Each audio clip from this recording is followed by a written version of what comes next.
Indian പ്രധാനമന്ത്രി നരേന്ദ്രമോദി പലതവണ U എയിലേക്ക് പോയിട്ടുണ്ട്. പലതവണ യു എ പ്രസിഡന്റ് ഇന്ത്യയിലേക്ക് വന്നിട്ടുണ്ട്. പക്ഷേ കഴിഞ്ഞ ദിവസത്തെ യു എ പ്രസിഡന്റ് പരം, അതായത് പ്രോട്ടോകോളുകളെല്ലാം തെറ്റിച്ചുകൊണ്ടാണ് നരേന്ദ്രമോദി യു എ പ്രസിഡന്റിനെ ഇരു കൈയും നീട്ടി സ്വീകരിക്കാനായി എയർപോർട്ട് വിമാനത്താവളത്തിലേക്ക് എത്തിയത്. എന്താണ് പെട്ടെന്നുള്ള യു എ പ്രസിഡന്റിന്റെ ഇന്ത്യയിലേക്കുള്ള വരവിന് പിന്നിൽ? എന്തെങ്കിലും സഹായം ചോദിച്ചുകൊണ്ടാണോ? എന്താണ് കാരണം എന്നൊക്കെയുള്ള ചർച്ചകൾ വലിയ രീതിയിൽ നടക്കുന്നുണ്ട്. അതായത് അടച്ചിട്ട മുറിയിൽ രഹസ്യ ചർച്ചകൾ നടന്നു. 3 മണിക്കൂർ കൊണ്ട് യു എ പ്രസിഡന്റ് മടങ്ങിപ്പോവുകയും ചെയ്തു. അപ്പോൾ എന്തോ കാര്യമായ സഹായം ഇന്ത്യയിൽ നിന്ന് ആവശ്യമുണ്ട്. മറ്റേത് ഭരണാധികാരിയുടെ അടുത്ത് പോകുന്നതിലും നല്ലത് ഇന്ത്യൻ ഭരണാധികാരിയുടെ അടുത്ത് പോയാൽ നമ്മൾ വിചാരിക്കുന്ന കാര്യങ്ങൾ, അല്ലെങ്കിൽ നമുക്കൊരു സഹായം വേണമെങ്കിൽ അത് ഇന്ത്യയുടെ അടുത്ത് നിന്ന് കൃത്യമായി കിട്ടുമെന്ന് യു എ മനസ്സിലാക്കിയിരിക്കുന്നു. അതുകൊണ്ട് തന്നെയാണ് യു എ പ്രസിഡന്റ് ഇന്ത്യയിലെത്തിയതും സഹായം ചോദിക്കുന്നത്. അപ്പൊ എന്താണ് ഈ സംഭവിക്കുന്നത്? എന്ത് നീക്കമാണ് ഈ പൊടുന്നനെ യു എയിൽ സംഭവിക്കുന്നത് എന്നൊക്കെയുള്ളതാണ് ഇപ്പോൾ ആളുകൾ ചോദിക്കുന്നത്. അതായത് U A president Sheikh Mohammed bin Zayed ഒരു ഷോർട്ട് നോട്ടീസ് എന്ന് വെച്ചാൽ വളരെ പെട്ടെന്ന് ഇന്ത്യയിലേക്ക് വരാനായിട്ട് തീരുമാനിക്കുന്നു. പെട്ടെന്ന് അദ്ദേഹം ഇന്ത്യയിലേക്ക് എത്തിയിരിക്കുകയാണ്. അദ്ദേഹം ഇവിടെ ഇന്ത്യയിൽ എത്തിയിട്ടുണ്ട്. എന്താണ് സംഭവം? സാധാരണ രീതിയിൽ ഒരു രാജ്യത്തിന്റെ പ്രസിഡന്റ് വരികയാണെങ്കിൽ വളരെ മുമ്പ് തന്നെ ഒരുപാട് മുമ്പ് തന്നെ നമ്മൾ അറിയും ആ വരുന്നതിന് കൃത്യമായ കാരണങ്ങൾ, അല്ലെങ്കിൽ എന്താണ് വരാനുള്ള കാരണം എന്നൊക്കെയുള്ളത് കൃത്യമായി മാധ്യമങ്ങളിലൂടെയൊക്കെ പുറത്തറിയുമെന്നാണ്.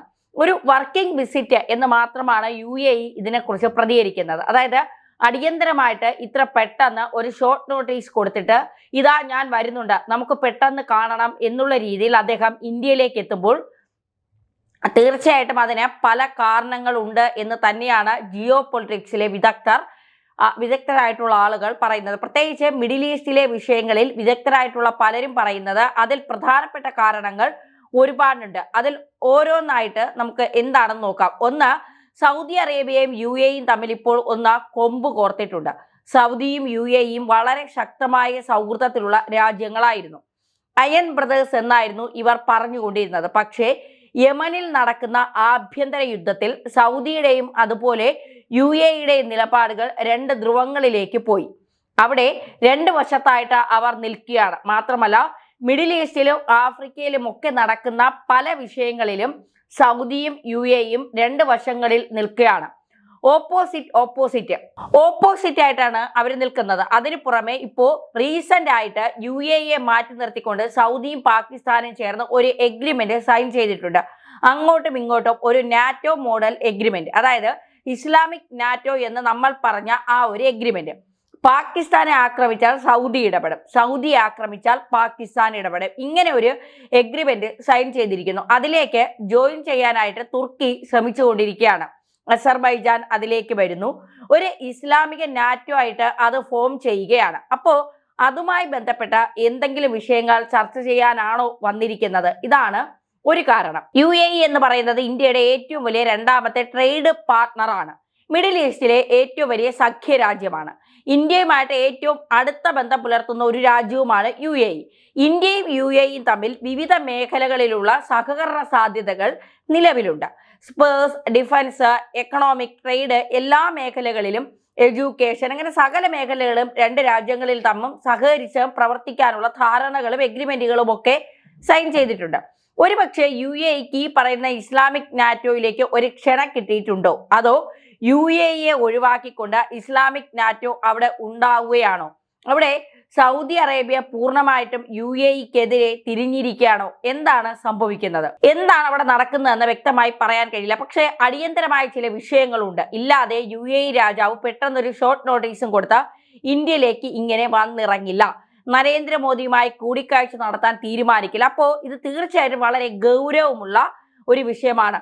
ഇന്ത്യ ബ്രിക്സിന്റെ തലപ്പത്ത് കൂടെ ഇരിക്കുകയാണ് ഇപ്പോൾ. മാത്രമല്ല ഇന്ത്യയും യു എയും പരസ്പരം തങ്ങളുടെ കറൻസിയിൽ ട്രേഡ് നടത്താനുള്ള ധാരണയിൽ എത്തിയിട്ടുണ്ട്. ഇത് പൊതുവെ അമേരിക്കയ്ക്ക് വലിയ താല്പര്യമുള്ള കാര്യമല്ല. കാരണം ഡോളറിലാണ് എല്ലാം നടത്തേണ്ടതെന്നാണ് അമേരിക്ക പറയുന്നത്.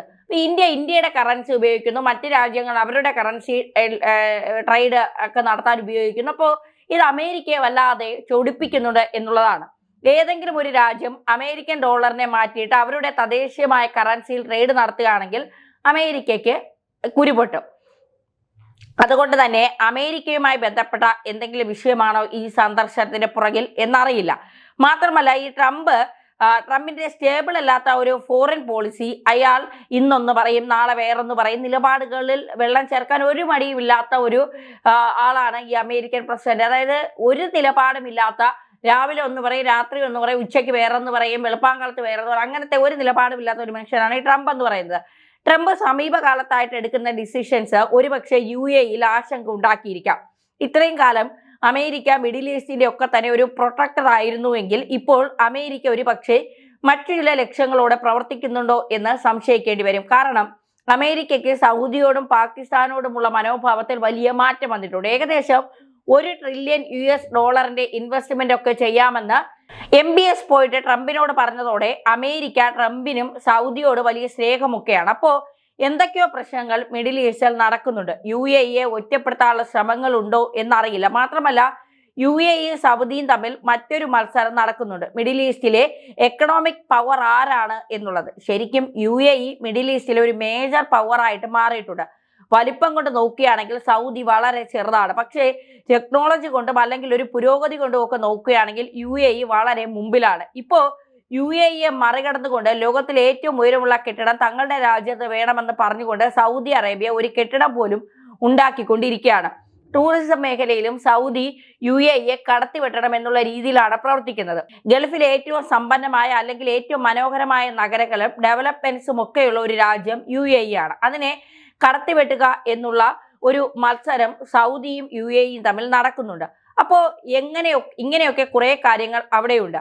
ഇതിനു പുറമെ വേറെ ചില സോഴ്സുകളിൽ നിന്ന് അറിയാൻ കഴിയുന്നത് ഒരു മെഡിറ്ററേനിയൻ ഒരു കോഡ് രൂപപ്പെടുകയാണോ എന്ന് ചോദിച്ചാൽ, അതായത് Greece, Cyprus, Israel, India, UAE. പൊതുവെ ഇസ്രായേലുമായിട്ട് നല്ല സഹകരണമുള്ള രാജ്യമാണ് UAE. തീവ്രവാദത്തിനെതിരായ ശക്തമായ നിലപാടെടുക്കുന്ന രാജ്യമാണ് UAE. ഇന്ത്യയെ പോലെ ഒരു സ്വതന്ത്രമായിട്ടുള്ള ഒരു ഫോറിൻ പോളിസി വേണമെന്ന് ആഗ്രഹിക്കുന്ന ഒരു രാജ്യമാണ്. അതുകൊണ്ടാണ് ഇന്ത്യയുമായിട്ട് ഇന്ത്യയുടെ കറൻസിയിലും UAEയുടെ കറൻസിയിലും ട്രേഡ് നടത്താം എന്നുള്ള തീരുമാനത്തിലേക്ക് എത്തിയത്. ഇപ്പോൾ അമേരിക്കയുടെ പുതിയ പോളിസി പ്രകാരം മനസ്സിലാക്കാൻ കഴിയുന്നത് ഈ അമേരിക്കൻ ഡോളറിനെ മാറ്റി നിർത്തുന്ന രാജ്യങ്ങളോട് അമേരിക്ക ഒരു ശത്രുതാ മനോഭാവത്തോടെയാണ് പെരുമാറുന്നത്. ഈ വിധത്തിൽ ഒരുപാട് ജിയോ പൊളിറ്റിക്കൽ ഇഷ്യൂസ് ഇപ്പോൾ രൂപപ്പെട്ട് വന്നിട്ടുണ്ട്.